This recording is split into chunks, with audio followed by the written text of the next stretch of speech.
Kita mulai tokoh ini. Saya tidak tahu kesan yang muncul di kepalamu apa tentang beliau Nasruddin Hoja. Tokoh ini yang jelas, yang pertama menyuruh kita hidupnya tidak tegang. Berhikmah iya, berfilsafat iya, mendalam secara makna iya, tapi santai saja, sambil senyum, sambil tertawa. Kalau kamu tidak percaya, Nabi itu sering tertawa. Di banyak hadis, bahkan ada beberapa hadis yang menyebut Allah pun tertawa. Lah kok manusia tidak bisa ketawa?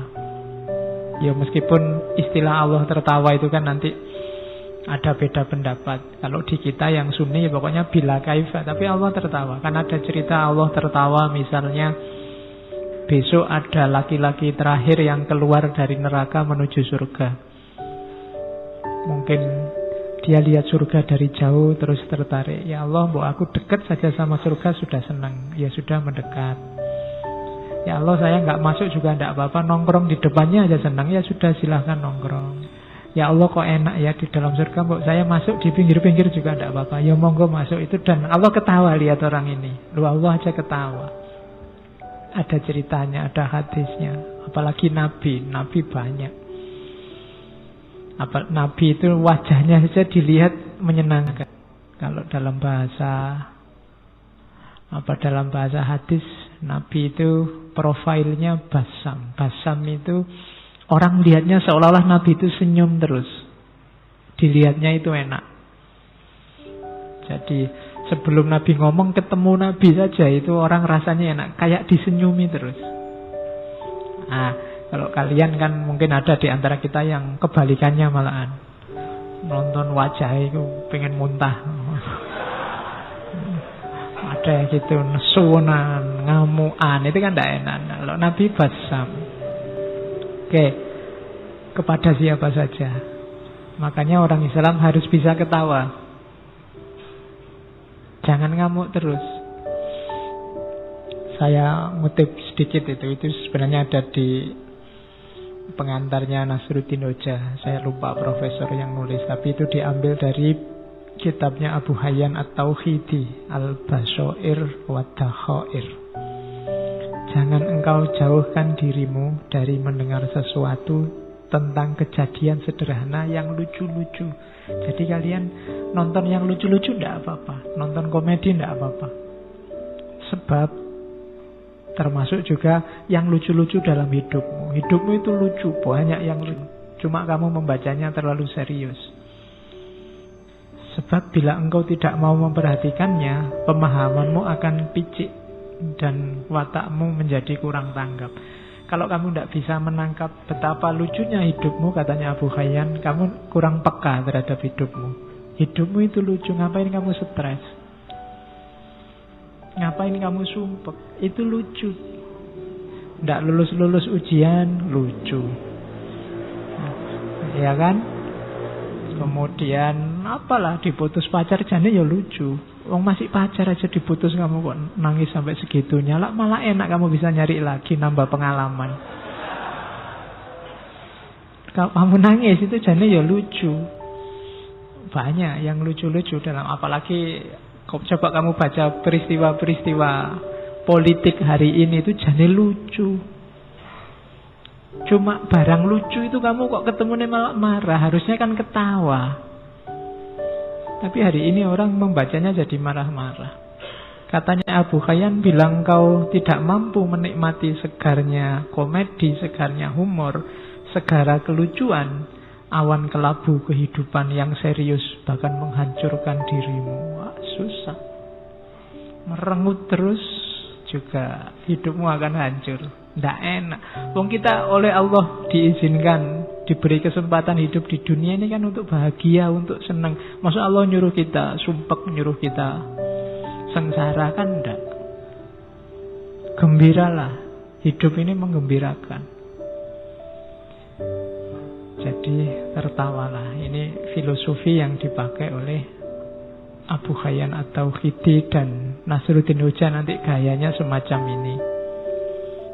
Makanya saya sebut Muslim alternatif. Sekarang citranya Islam itu citra kebanyakan citra keras.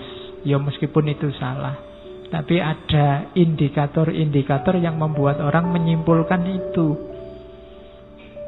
Mari kita akhiri itu, tampilkan wajah Islam yang melahirkan tawa, melahirkan senyum.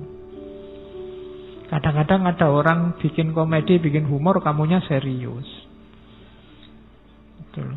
Jadinya nggak jadi ketawa, malah marah.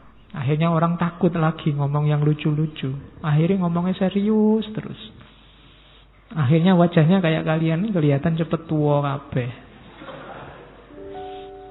Antara wajah sama umur berbanding terbalik. Jadi ketawalah, senyumlah. Hidup ini indah, hidup ini nyaman. Kalau ada masalah itu sebenarnya kelucuan dalam hidupmu. Ketawain saja. Betapa lucunya dirimu. Nah, itu lebih nyaman. Itu rumus dari Nasruddin.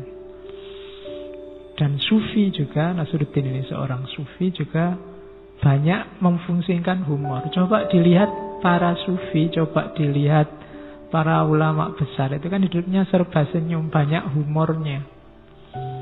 Ulama-ulama yang ilmunya sudah tuntas, itu kalau ngomong kan enak didengarkan. Dan kadang-kadang ya dagelan-dagelannya banyak, membuat kita tertawa, membuat kita tersenyum.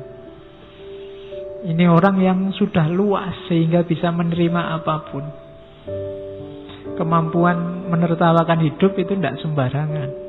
Wong Quran sendiri sudah ngasih isyarat kamu, innamal hayatud dunya lahwun wa laibun. Kehidupan dunia itu hanya sendaguru. Sendaguru itu kan harusnya melahirkan ketawa, walaibun, dan permainan, dolanan. Jangan serius-serius. Kan sudah dibilang gitu. Cuma kita tertipu. Wong ini cuma sendaguru kok kita serius. Sampai tawuran, sampai pukul-pukulan, bunuh-bunuhan. Salah rumus berarti hidup kita. Ayo pakai rumus yang benar. Kalau permainan, ya posisikan sebagai permainan. Kalau sendagurau, posisikan sebagai sendagurau. Bahkan dalam dunia sufi, humor ini ternyata perannya banyak, mainnya banyak. Ada teori bahwa kalau dalam sufi itu humor itu termasuk humornya Nasruddin, itu ada kalanya untuk menggugah pikiran. Orang yang jeli membaca humornya Sufi itu tidak cuma dilihat cerita lucunya. Di balik itu ada makna yang dalam. Dan itu bisa dikejar bagi orang yang daya pikirnya jalan, daya analisisnya jalan. Tapi orang yang hanya dapat lucunya, ya nggak dapat maknanya. Kayak para wali zaman dulu ketika menyampaikan ajaran Islam itu kan pakai media budaya. Pakai wayang, pakai model baju, pakai punokawan yang suka ndagel.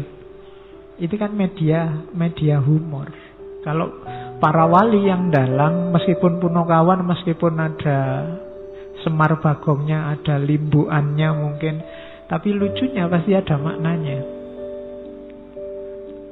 Tidak tahu maknanya pun tidak apa-apa, kamu dapat ketawanya, tapi kurang dalam. Ketawanya sudah dapat, cuma dalamnya. Dulu waktu diantara yang diperdebatkan Sunan Kalijogo sama Sunan Giri kan itu, Sunan Giri orangnya serius.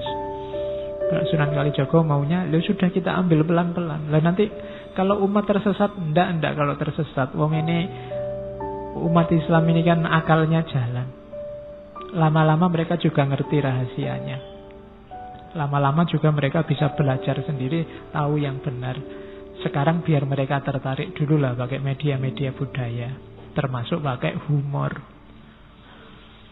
Kalau ada ustadz atau ulama atau kiai ceramah yang tidak ada humornya sama sekali kan, ya paling kamu ngantuk, paling hadir sekali dua kali, besok nyari alasan kalau diajak. Penariknya kurang, pemicu berpikirnya kurang. Maka fungsinya humor dalam sufi yang